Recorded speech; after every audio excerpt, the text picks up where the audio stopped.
I'm talking with Scott Wojahn of Wojahn Brothers Music in L.A. Scott was a staff composer here at Sound Images, and then in 1990, Scott moved to L.A. to start Wojahn Brothers Music with his brother Roger. Within a few months, Scott, you had written and produced a piece of music for Leo Burnett for Reebok that actually aired on the Super Bowl that January. Wow, that's hitting the ground running. How were you guys able to connect so quickly to get such high-profile work? Well, my brother had been an account supervisor, vice president in advertising, so he knew a lot of people in New York and in L.A. His recent position before we started our company together was with Shia Day. A lot of those creative guys went on to really successful careers around the country as creative directors of a lot of the big shops. And so it was a little bit of a blessing and a curse. He knew a lot of people. In the case of the Reebok spot, we kind of saved them at the last minute. They'd been working with a music company for several weeks and had a bunch of music made for the spot, and nothing was really working for them. And we convinced them to just give us a shot at it, and the track we did just went on the air. So it was a little bit luck, I guess, too. But you were telling me that they were asking for a surf piece, and they were giving him everything but that. And you said, well, like, we're LA guys. We can do surf. That's right. Well, what we thought was the track needed to have surf elements, but be modern, too. So that's what we crafted for him. Well, it was a neat piece. It really was. I wear the pump cross trainer because I like a secure fit.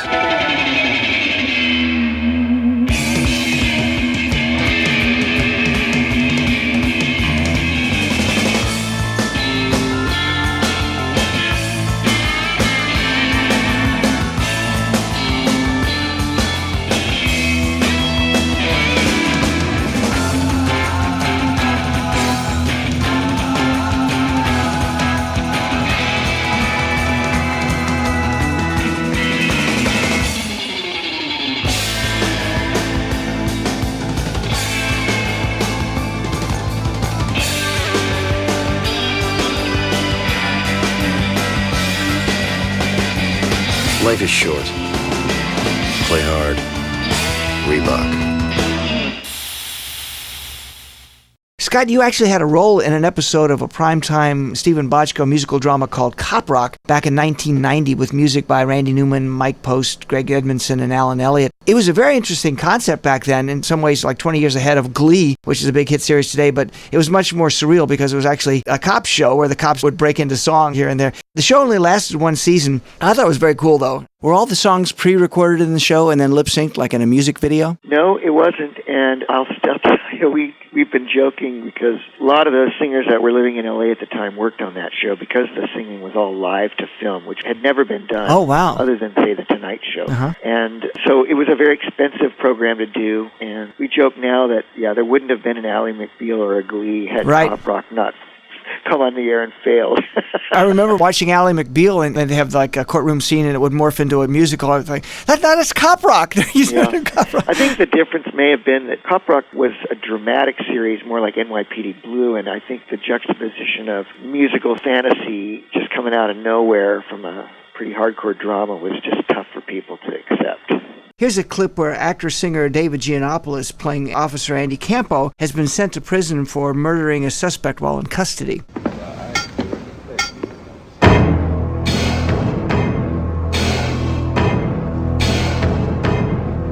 You can lock me up, throw away the key. It don't make no never mind to me.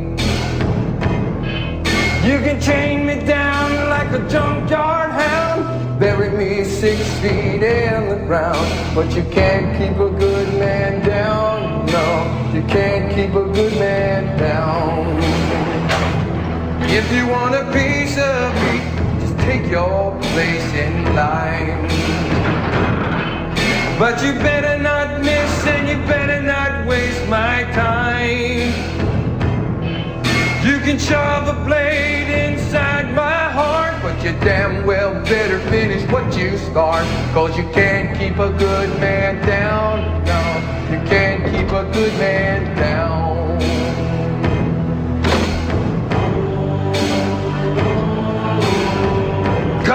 Come on, give me what you got now.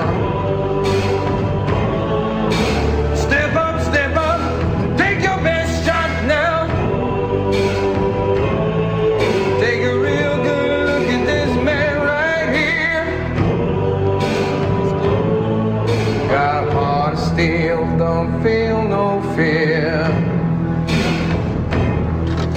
If you come for me, better say your last goodbyes. 'Cause the man who does is gonna be the man who dies. You can't run from a nightmare, man. If you shut my eyes, I'll rise again. 'Cause you can't keep a good man down, no. You can't keep a good man down. You can't keep a good man down, no. You can't keep a good man down.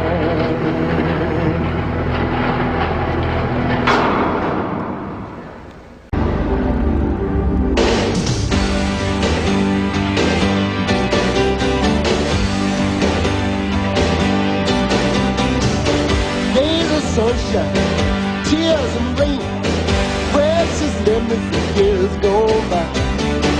Eyes of darkness, fear and pain, all the time that we had. When all that's left is a photograph, not one golden moment in the sun. Doing what had to be done, living under the gun.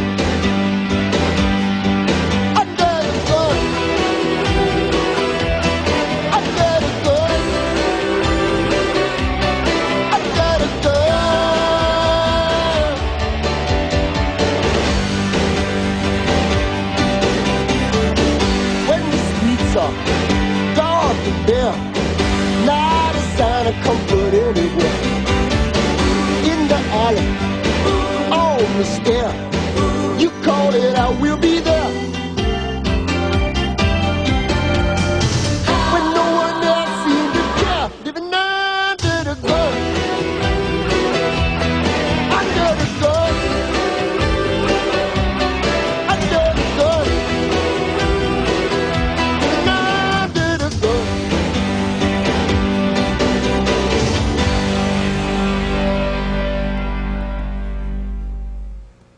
Did you get the gig on Cop Rock through your friend, legendary TV composer Mike Post? No, actually, the woman who did his vocal contracting for him was tasked with finding a bunch of voices for the pilot, and she called me and asked me if I'd be interested.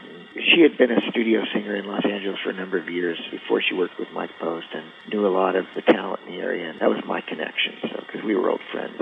She thought I might be able to do it. That's neat. I mean, you were also the voice of Alley Cat in the animated 1992 Tom and Jerry movie. You've done some homework. Yeah. But tell me about that. I mean, did you just do the singing parts, or were you doing dialogue, too? There was some dialogue. It wasn't a big scene, but we were hired primarily as singers.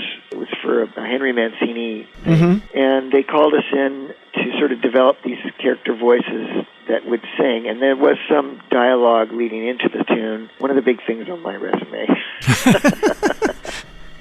Well, neat. You know, you guys have been so successful not only doing jingles and post scores, but you've also created a lot of buzz with your theme music for the EA games Mercenary 2 World in Flames. Oh no, oh no, oh no, yo, yo, yo, oh no, you didn't. Sucker tried to play me, but you never paid me, never.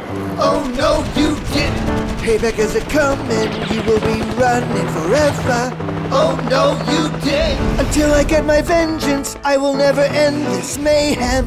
Oh no, you didn't. I'm a mercenary, you ain't got a prayer, you owe me. Mercenaries 2, rated T for teen. Well, that was a really fun project. The agency was out of San Francisco, and again, they had been working for quite some time, I think maybe as long as a year, developing this title. They call it a main title, just like a movie. And they were trying to find a piece of music that would sort of feel like it had a wink in it, and the only thing they'd come up with that they really liked had a bit of Sgt. Pepper's Lonely Hearts Club Band, but it was too retro, and it frankly wasn't that funny for them. And so they got to part in the calendar where things get a little high pressure, and so someone recommended he call the Wojahns, and so we got on board and we wrote a bunch of stuff in a couple of days. And the funniest thing about that piece was we did it on piano. Yeah, as a scratch. And they used it. They used the demo, right? And the agency decided that they wanted to not only use the piece, but they didn't want to produce it up the way we had intended. They wanted it just as is. So we were sort of thinking it might be a big Monty Python funny orchestra meets a hip-hop track or something, but the idea of white guys trying to rap about that story seemed funny to us, and they really liked it. And it was a good call to run it on the air without any production and just leave it really unadorned and kind of plain. Well, I'm going to play the students the full-up version that you did, too, but I see that happen a lot of times. I had an interview with Ronnie Brooks, who used to be with Music Partners and Hummingbird in Nashville, and he was talking about the story about when he did the Budweiser Frogs, and they had to do a quick demo on it, and they just did the frog voices, and then the guy loved the idea at Bush, said, let's do it. They spent months trying to cast, and the guy said, we just kind of like those original voices. So, sometimes you hear something and you just like it, and you don't want to change it. And I think that's what happened there. True. The long version that you're talking about, we did a week or two later. It had exploded online. I guess the gaming community is full of people who had been waiting for this thing for months and months, and so overnight there was this big buzz and hundreds of thousands of hits online because someone stole the commercial and put it on YouTube or whatever. And so they saw something developing you hadn't planned, and of course in advertising, that's just money in the bank. Oh, yeah. You can't craft something like that. So it's called going viral. They decided to take advantage of it and have us do a full-length piece that they could use. And it's been running, on NFL Football licensed it, and it ran on a lot of radio stations that year. It made it up to number 40 on Sirius radio. It had payouts in ways that no one ever anticipated. Welcome. Hey, everybody. It's the Wojahns, and today, the debut performance of the making of video of Oh, no, you didn't. The full choir version. the big version. Check it out. Let her rip. See you in a minute.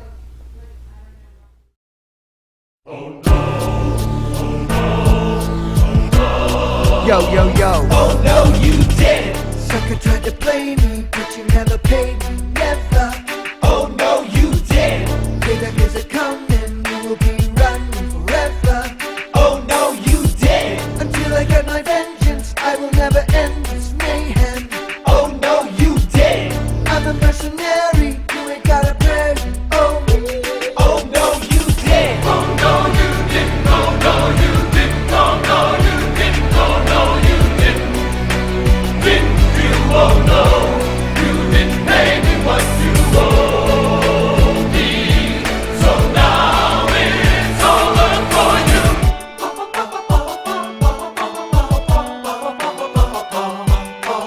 yeah. Yo, yo, check it out. Oh no, you didn't. First you try to trap me, then you bust a cap in my ass. Oh no, you didn't. Such humiliation will bring annihilation at last. Oh no, you didn't. It will be delicious when I get vicious tomorrow. Oh no, you didn't. There's no second chances, you will do the dance in sorrow. Oh no, you didn't. Oh no, you didn't. Oh no, you didn't. Oh no, you didn't. Oh no, you didn't. Didn't you? Oh no, you didn't pay me what you owe me. So now it's over for you. What a fool.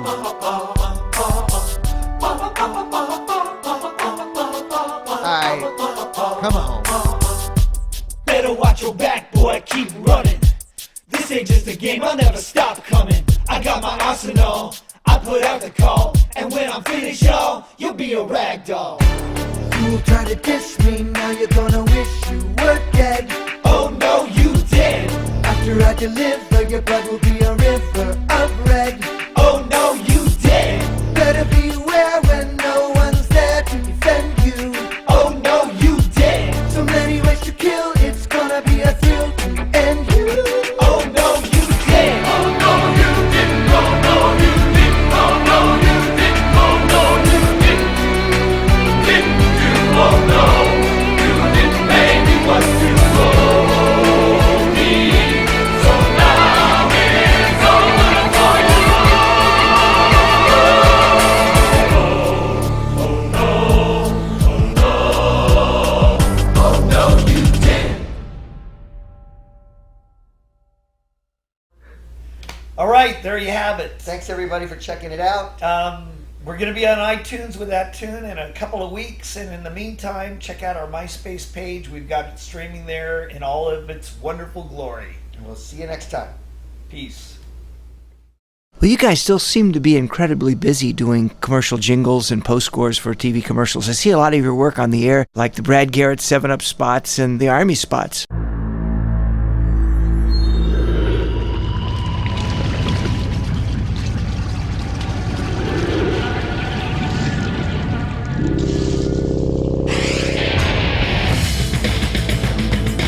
Someday, at a job interview, they'll ask, do you work well under pressure? Try not to laugh. And I love your Mitch Miller parody for Amazon.com. Amazon.com has tons of toys. Every ton weighs 2,000 pounds. That's a lot of toys. Every shape, size, color, and style of toys. Miles of virtual aisles of toys. Himalayan piles of toys. Amazon.com has tons of toys. Every ton weighs 2,000 pounds. That's a lot of toys. And also there's a series of goldfish jingles, which I recognized immediately as being yours since I heard your voice singing them. Now this goldfish commercial may seem controversial, but no fish were harmed to make these flavor-blasted goldfish. Don't worry, he's not flattened. Now a message in pig Latin. Averflay has to play old fish gay or ached bay and not eyed fray. The bag is oh so shiny, the taste is far from tiny. If you think this jingle's cheesy, you should try the product. And now we're gonna show you just what these goldfish go through. The sack that smiles back, goldfish. How many different versions of the goldfish thing have they done now since you did that originally? We're not doing it now. It's moved on to another agency, but the 2 years we were involved with it, probably 20. Wow. Yeah, there was a really sharp gal at the agency who kept writing really good scripts for it, and it had a lot of support, so that's always fun. In recent years, specifically the last 2 years, we've seen a dramatic drop-off in the amount of traditional commercial advertising in radio and TV, and money seems to have been moved maybe out of those areas into more new media, digital technology, whatever. Right. But being in Hollywood, basically the epicenter of film and commercials, have you seen the same thing? It's a good question. The number of spots being made, I haven't seen a shrinkage in. When there's an economic pressure like we're experiencing now, they're still making commercials, but they might be advertising the dollar menu instead of something more expensive. Yeah. What has really changed in terms of our market share is the growth of licensing of existing songs out of the literature from artists and the like. I would estimate it's probably 50% now. Wow. And that, of course, cuts into our pie considerably. We have had good luck in the last about 18 months, I think partly because of the economic slowdown, in sharing a message that helps, especially young creatives in advertising, understand that if you're licensing a song that was licensed to someone else 2 months ago, you're not building much of a brand connection. And that original music can do something in that way that licensed or borrowed interest in a song from an artist cannot. Yeah. And that's been good, but it is a big change from, say, even 5 years ago, let alone 10. Well, I know Ronnie Brooks had talked about that too, and he said, the writing on the wall was when Cadillac started using Led Zeppelin. I told him it used to be, back in the 70s, you really wanted to sing the client's name and everything about the client in there so they knew that was specifically done for them.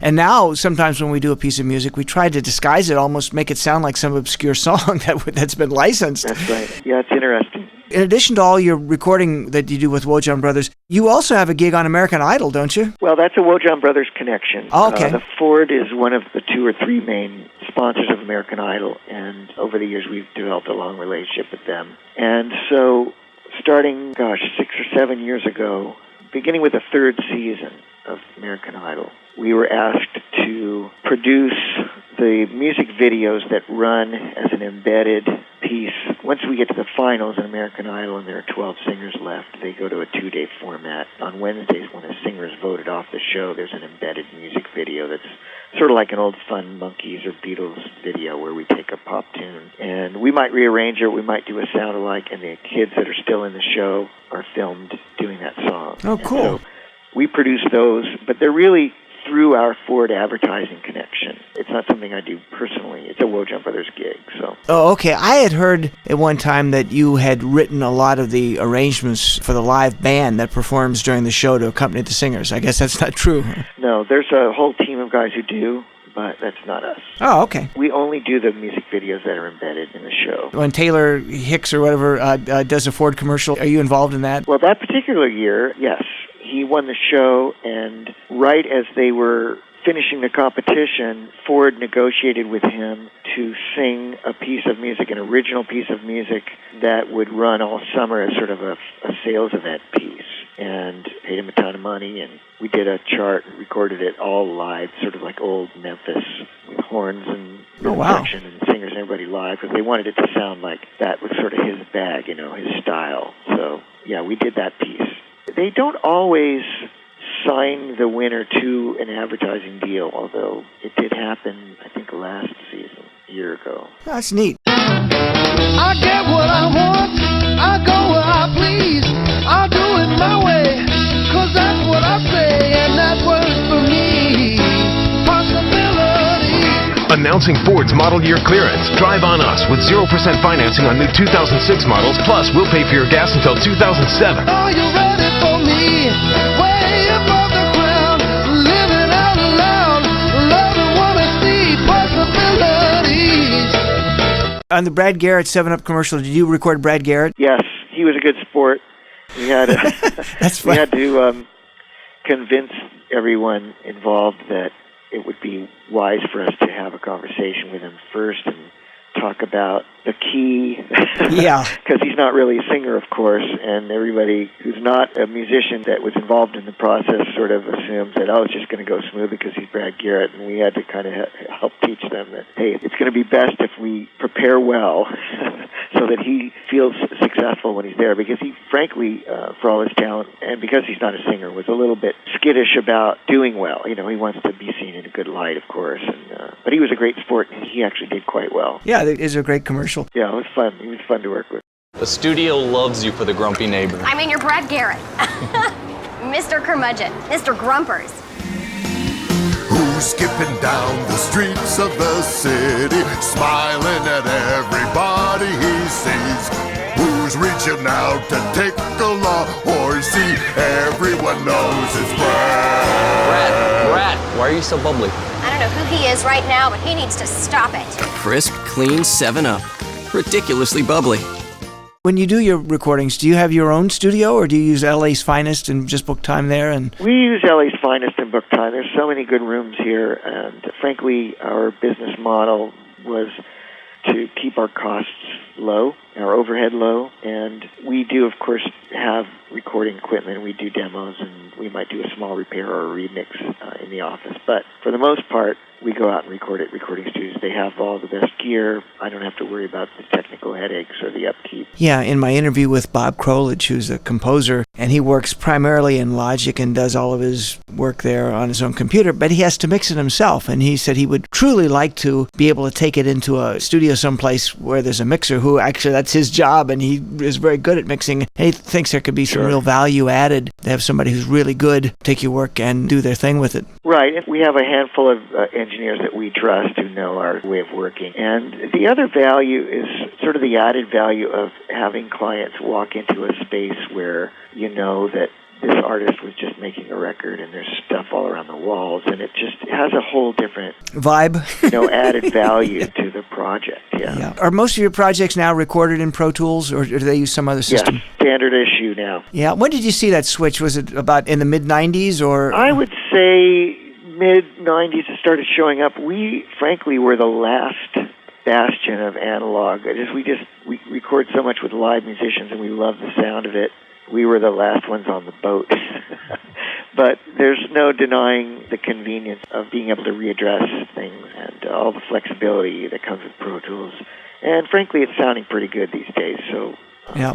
I don't really have a complaint. When I was talking with Ronnie Brooks in Nashville, he was telling me that the studio owners down there were kind of slow to adopt digital. First of all, they weren't sure that it was really better. And secondly, they had a lot of gear, sometimes $500,000 worth of gear in console and tape machines and outboard gear that they hadn't even paid off yet. Right. A lot of times we will still use the desk, the console, for its sonics and print stuff into Pro Tools. But ironically, in fact, we were at the record plant, a famous series of rooms here, working with American Idol a couple of months ago, and we had some problems with some of the channels that were a little noisy and just kind of funky and had to be exercised and stuff.